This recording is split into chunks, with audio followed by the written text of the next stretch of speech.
जिन कौमों के खेल के मैदान आबाद होते हैं, यकीनन उनके अस्पताल वीरान होते हैं। मैं आज मौजूद हूँ गवर्नमेंट हाई स्कूल नारवाल की ग्राउंड में, जो कि एक लोकल ग्राउंड है। यहाँ पे अपनी मदद आपके तहत मुकामी क्लब जो है वो टूर्नामेंट का इनकाद करवाते हैं।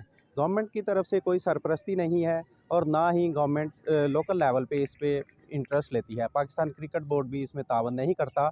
आप ग्राउंड की हालत देख सकते हैं, जो बहुत ख़राब है। यहाँ पे अनइवन सतह है, गड्ढे पड़े हुए हैं, लेकिन इसके बावजूद भी मुकामी क्लब जो हैं वो अपनी मदद आपके तहत इस ग्राउंड को आबाद किए हुए हैं और यहाँ पे क्रिकेट टूर्नामेंट्स का इनकाद किया जाता है।